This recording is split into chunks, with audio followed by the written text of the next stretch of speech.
Fala, gente, tudo bem? Bom, nessa aula de hoje a gente vai falar sobre a primeira parte da aula sobre força e aceleração, tá bom?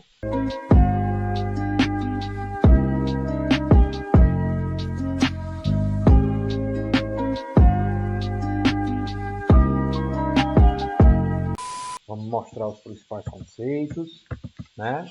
Falar sobre a segunda lei de Newton, que é a lei mais importante, né? Que a gente tem hoje da cinética dos movimentos, né? A equação do movimento e as coordenadas retangulares, tá bom? Então, essas leis, quando a gente fala nas leis de Newton, né? Eles são um conjunto de três leis, que elas relacionam as forças externas com o movimento de um corpo, né? E elas são muito importantes na dinâmica para poder estudar, né, esses movimentos. E elas foram formuladas, publicizadas, digamos assim, num livro de Isaac Newton de 1687, né? Tem aqui o nomezinho do livro, Philosophiae Naturalis Principia Mathematica, tá? Bom, as três leis que vocês já conhecem são essas, né? A primeira lei é a lei da inércia. A lei da inércia nada mais é do que uma lei que fala que os corpos, se estiverem em repouso ou em movimento retilíneo uniforme, eles não vão mudar o seu estado, né? Eles só mudam o seu estado, né, se tiver alguma força atuando sobre esse corpo para fazer com que esse corpo ele mude o seu estado. A segunda lei, né, que é a lei fundamental da dinâmica, é a famosa F é igual a m vezes a, né? Ela fala que a taxa de variação temporal da quantidade de movimento de um corpo é igual à força resultante nele exercida e tem a mesma direção dessa força. Nada mais é do que o seguinte: se eu aplicar uma força em um corpo com uma massa qualquer, eu vou gerar uma aceleração, né? Ou seja, eu vou ter um movimento, né? E a terceira lei é a lei da ação e reação. Ou seja, a toda ação existe uma reação de mesma intensidade, mesma direção e sentidos opostos, né? Quando os corpos eles são acelerados, é necessário o uso da segunda lei do movimento, porque ele tem justamente o objetivo de relacionar o movimento do corpo às forças que atuam sobre ele, né? Então a gente vai discutir a segunda lei de Newton e as suas aplicações, tá bom? Porque é a que é a mais importante para o estudo da dinâmica, não é isso? Então, a segunda lei de Newton, junto com a cinemática, né, elas são usadas, primeiro, para prever o movimento de uma partícula de um sistema de partículas. Então, se eu souber, por exemplo, qual é a força que aquela partícula ou aquele sistema de partículas vai ser submetido, eu vou ter uma ideia de, por exemplo, qual vai ser a aceleração daquele corpo, né? Então, ele prevê o movimento de uma partícula. E a outra é determinar as forças necessárias para uma partícula ou um sistema de partículas se mover de uma forma prescrita. Então, eu tenho lá um carro e eu vou precisar empurrar esse carro. Então, eu tenho que ter mais ou menos uma ideia da força que eu preciso colocar para eu poder tirar esse carro do lugar, tá bom? Então, essas são as duas grandes premissas assim da segunda lei de Newton, tá certo? Bom, a segunda lei do movimento de Newton ela afirma o seguinte: ó, quando uma força desequilibrada atua sobre uma partícula, a partícula acelerará na direção da força com uma intensidade proporcional a essa força.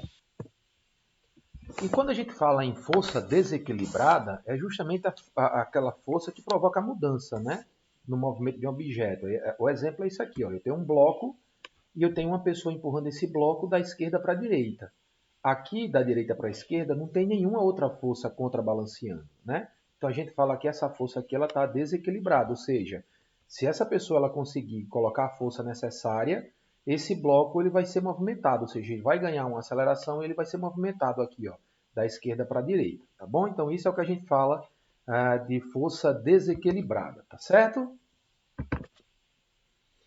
Bom, essa lei ela pode ser verificada experimentalmente quando a gente aplica uma força desequilibrada a uma partícula e então medindo a aceleração, né? Então a gente pega, por exemplo, se você tem um bloco, você mede uma força, né? Mede a aceleração, porque logicamente se você tiver uma força, dependendo da força que você colocar, vai existir uma aceleração, né? Mede essa aceleração e uma vez que você tem a força e a aceleração, já que elas são diretamente proporcionais, a gente tem uma constante de proporcionalidade que nada mais é do que a nossa massa, né? Que pode ser determinada por essa relação aqui, ó, é a força dividido pela área, né? No sistema internacional, a força a gente já sabe que ela é em quilo, tá bom?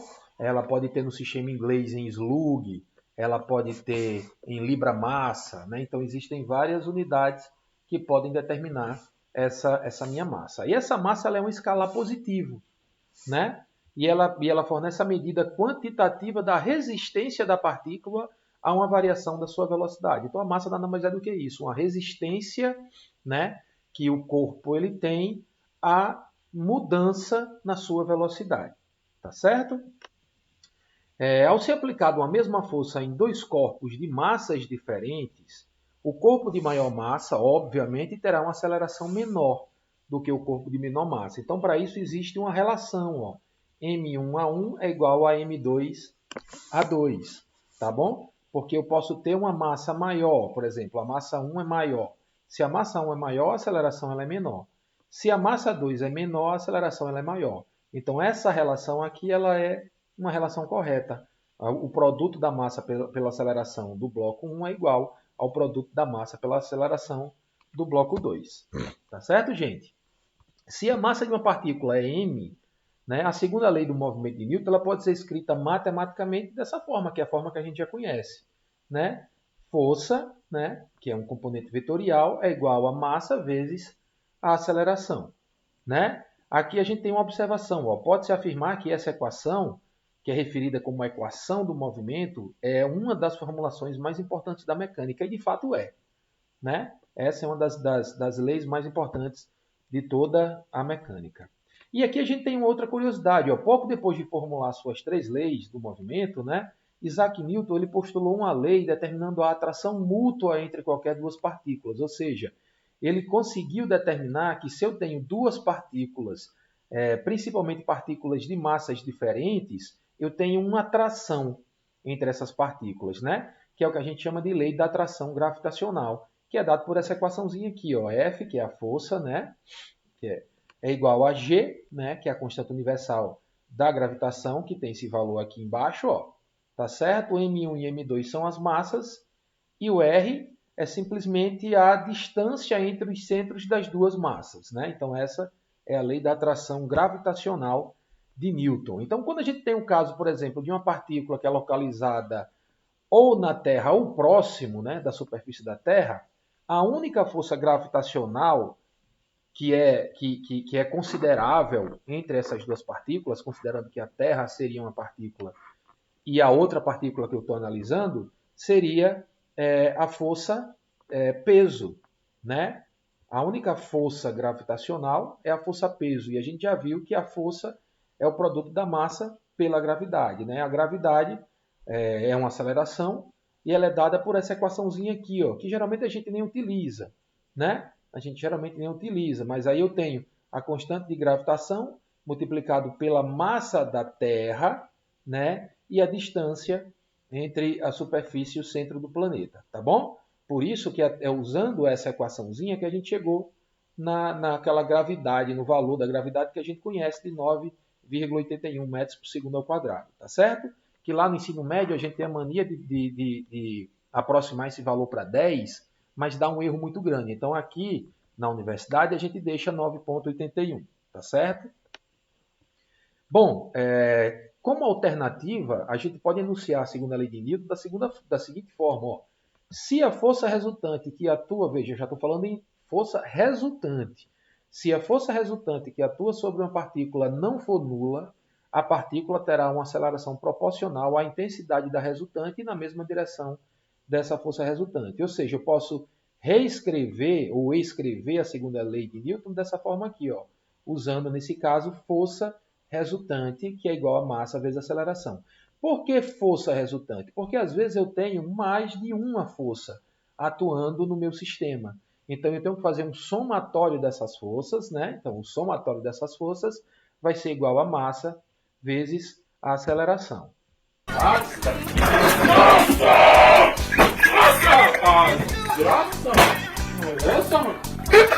Ou seja, a gente pode afirmar que essa equação, força resultante é igual a massa vezes aceleração, ela nos dá uma formulação completa da segunda lei de Newton, porque eu estou varrendo todos os tipos de forças que estão envolvidos no processo de deslocamento de uma partícula, por exemplo. Tá certo, gente? Como um exemplo aqui, ó, nesse bloco onde eu tenho 3 forças que estão atuando. Essa força 2, a força 1 aqui, ó, né? E a força 3. Essa força 3 é a força normal e essas duas forças são as forças peso decompostas, né? Ou seja, a equação 8, né, expressa que a resultante das forças que atuam sobre uma partícula é igual à taxa de variação da quantidade de movimento linear dessa partícula. Então, percebam que a gente colocou agora um outro termo, quantidade de movimento linear. Essa quantidade de movimento linear, ela nada mais é do que o produto da velocidade, da massa pela velocidade. Tá bom? O produto da massa pela velocidade é o que a gente chama de quantidade de movimento linear. Ou seja, a segunda lei, apesar da gente conhecer ela daquela forma, inicialmente ela foi formulada assim, ó. Somatório das forças é igual a dL dt, onde L, né, é o vetor quantidade de movimento linear, ou seja, massa vezes a velocidade, né? Onde V é a velocidade da partícula e m é a massa, tá bom? E aí o que é que a gente faz? A gente deriva essa quantidade de movimento linear.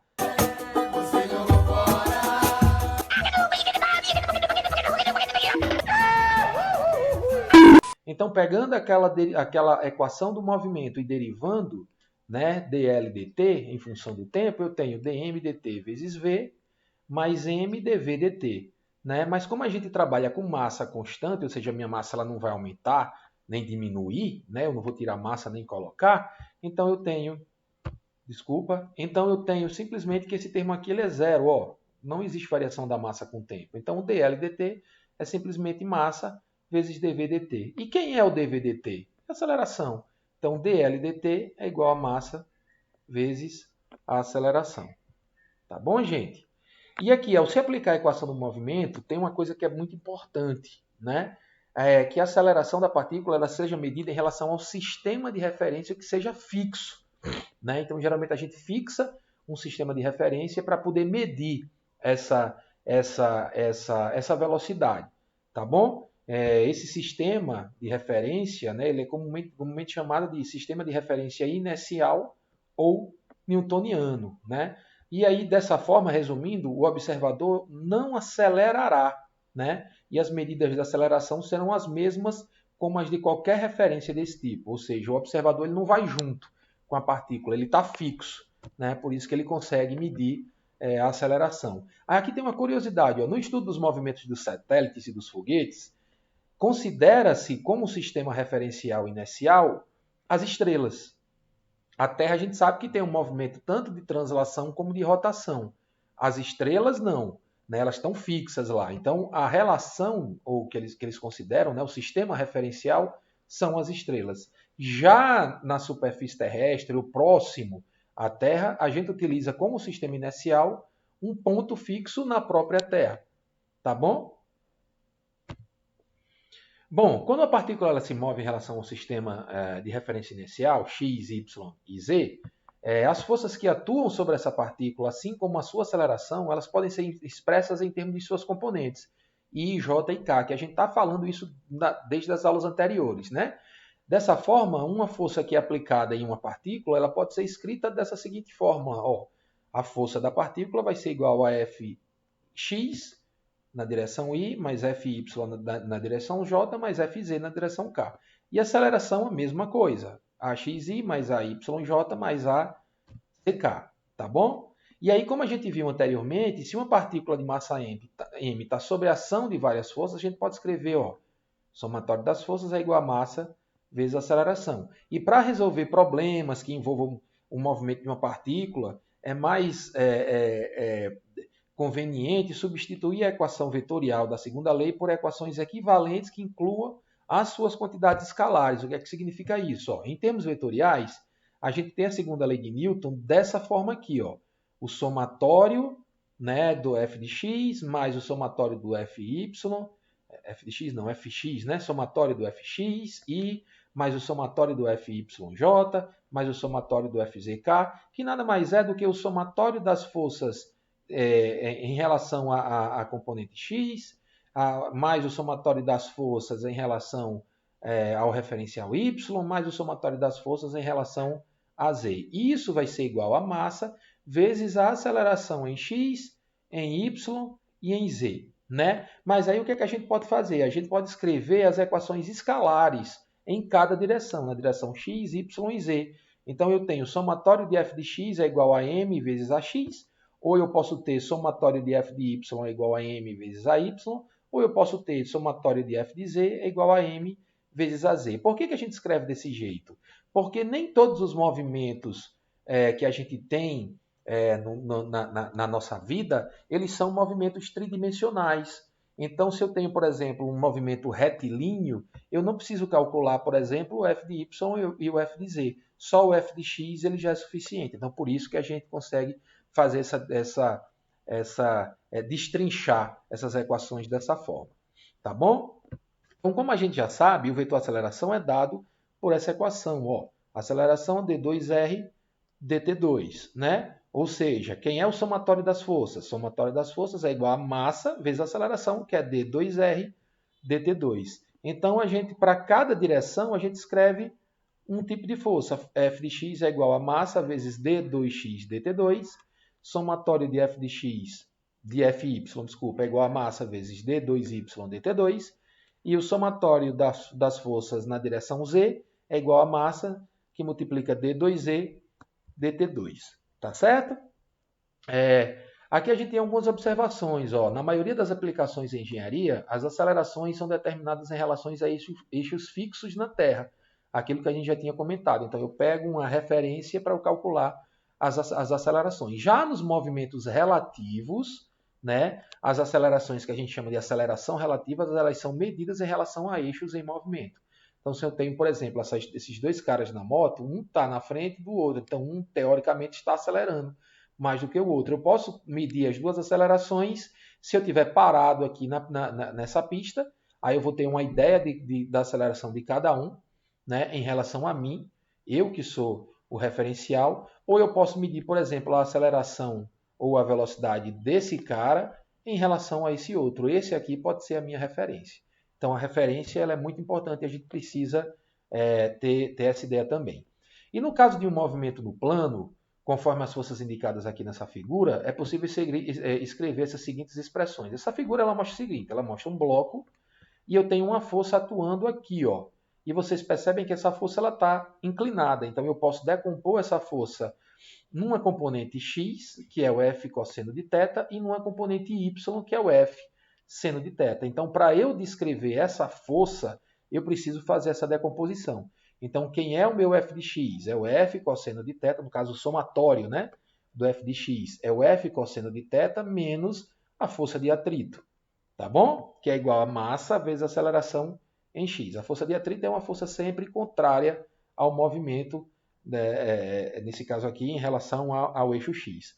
Já o somatório do f de y, ou seja, das forças em relação a y, elas são iguais à força normal, que é essa força aqui, ó, menos a força peso, né, menos o F seno de θ, que seria isso aqui, ó, seria esse pedacinho, menos F seno de θ é igual a massa vezes a aceleração em y. Então, por isso que é importante a gente definir essas equações. E, por fim, a gente destaca que quando o problema envolve dois ou mais corpos, né, as equações de movimento eles devem ser escritas para cada um desses dois corpos. Certo? Ou seja, a lei de Newton ela deve ser aplicada em cada corpo separadamente, mas as equações resultantes devem ser resolvidas simultaneamente. Tá bom, gente? Então é isso que eu queria falar para vocês na nossa aula de hoje. Espero que vocês tenham compreendido. Qualquer coisa, estamos por aí. Podem tirar dúvida. Abraços!